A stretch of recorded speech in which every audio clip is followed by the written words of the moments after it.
Welcome to the deep dive. Today, we're going to explore a topic that's probably on a lot of minds, especially if you're thinking about long-term financial security, hmm gold IRAs, specifically as a retirement strategy for seniors. We're looking at Doug Young's article, Gold IRA Investment for Seniors. That's our main source here. Right. And that article, it really drills down into the specific things seniors need to think about. Mm. Folks looking at maybe adding actual physical metals to their retirement accounts. Exactly. So, our mission today, let's take what Doug Young says and really unpack it. What do you actually need to know about these gold IRAs? Yeah, the good stuff, the potential problems. Right, the benefits, the real risks you should know about, how you even set one up, and what seniors in particular need to consider. Could it be a smart move for you? I mean, gold's appeal is pretty timeless, isn't it? That tangible asset idea. It really is. And the article kicks off right there, talking about gold's history as, well, a preserver of wealth, Yeah.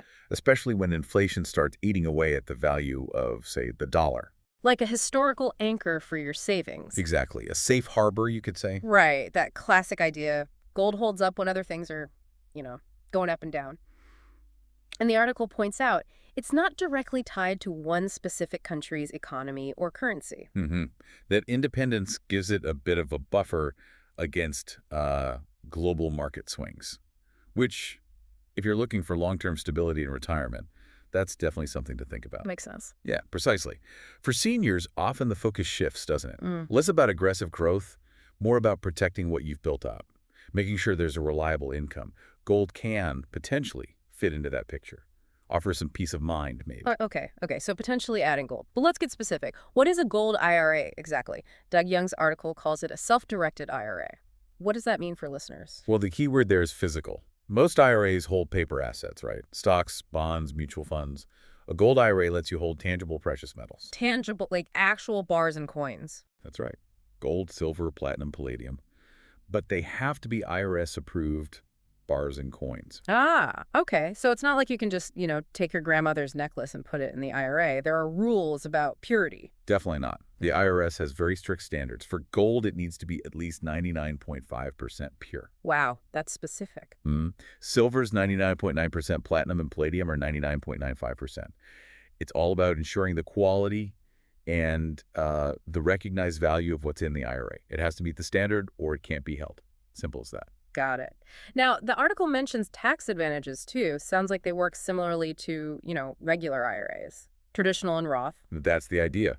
Similar to benefits. With a traditional gold IRA, your contributions might be tax deductible now and the growth is tax deferred. You pay taxes when you take it out in retirement. Okay.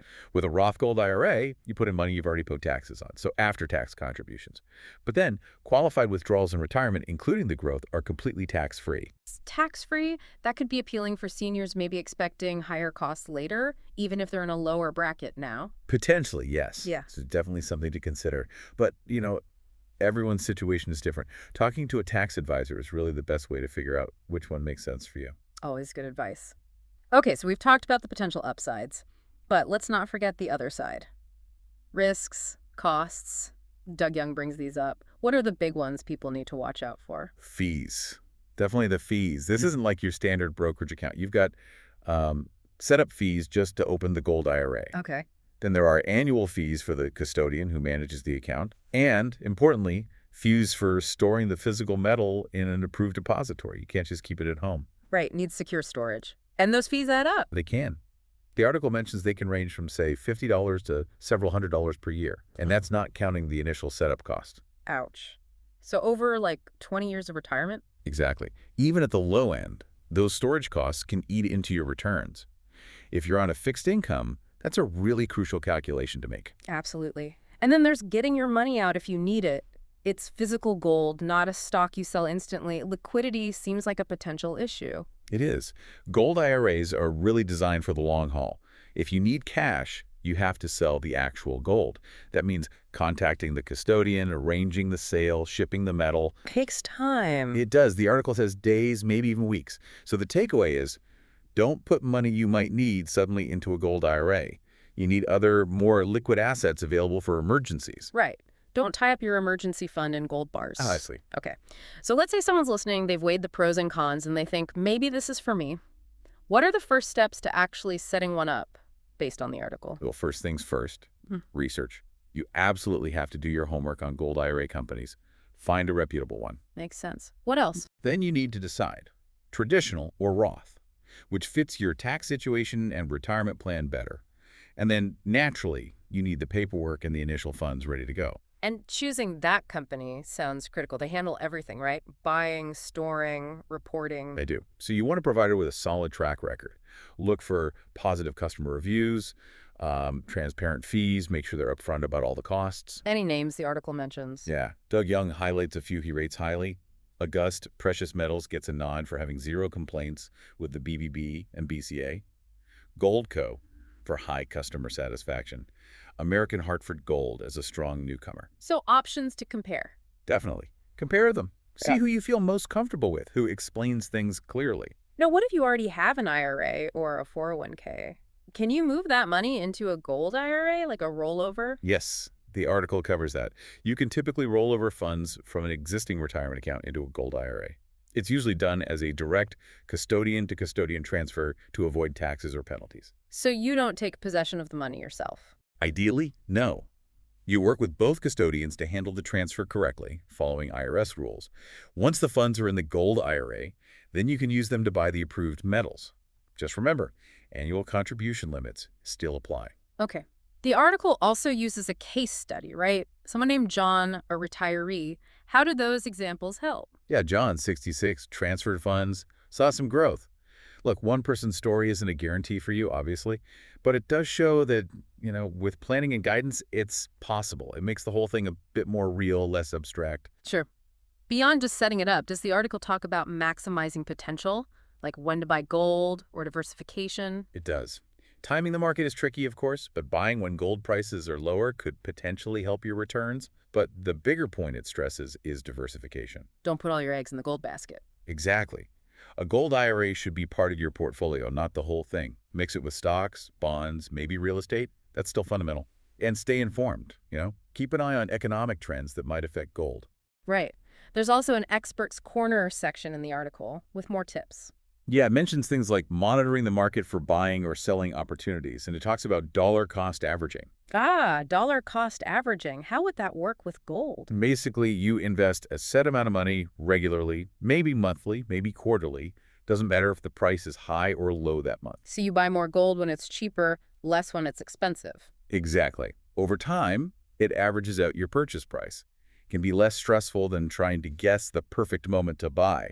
The article also just reinforces checking your overall investment mix regularly. Make sure the gold still fits your goals. And how does gold fit in, generally, as a balance? Often, yeah. It can sometimes move inversely to stocks, so when stocks are down, gold might hold up or even rise. It can add a layer of security, potentially smooth out the bumps in your overall portfolio. Like different tools in the toolbox. Good way to put it. Okay, we've covered a lot.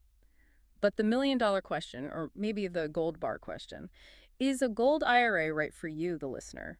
What does Doug Young suggest you ask yourself? It really comes down to your personal retirement goals.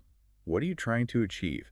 Is it maximum growth, or is it more about preserving what you have? And what's your tolerance for risk? Preservation versus growth. Right. If your main goal is long-term capital preservation, and you want that hedge against things like inflation or economic uncertainty, then a gold IRA might be worth considering as one piece of your strategy. But it's not a magic bullet. You have to weigh the costs and the liquidity issues we talked about. And the article pushes hard on getting professional advice. Why is that so crucial here? Because a financial advisor can look at your whole picture, your existing savings, your income needs, your comfort level with risk. They can help you figure out if and how a gold IRA fits into your specific plan. It's not generic advice, it's tailored.